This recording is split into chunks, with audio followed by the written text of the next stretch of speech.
3 ani, 3, 4 ani, era mai mic, nu știu, aveam 17-18 ani pe acolo. Când intrasem la facultate.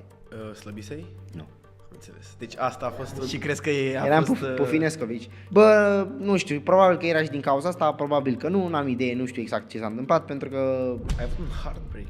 a fost o chestie, pe moment care eu vedeam lucrurile într-un fel, de fapt lucrurile erau în alt fel. Da, dacă vrei să Nu ne e spui... bine să-ți faci filme, frate, cu Ce orice... s-a întâmplat de ai suferit? Dacă vrei să ne spui ce s-a întâmplat, cât timp ați fost împreună? N-aș vrea Te-ai să... înșelat? N-aș vrea să... Nu, n-am fost împreună. Ai înșelat vreodată?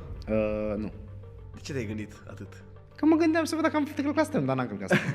Chiar am călcat Deci strâmb. glez, dar Când am avut o relație, gen am preferat, și sunt total de acord cu asta, gen prefer să termin relația și să termin lucrurile cu persoana respectivă cu care sunt într-o relație și după aia îmi fac eu ce vreau eu să fac. Adică, bă, nu mai rezonăm împreună, tu arată pe o cale, eu pe o cale, asta a fost bine cât a fost, la revedere, să fii sănătoasă, să fii sănătos, la revedere. Un caracter foarte frumos construit. Chiar da. Așa ar trebui să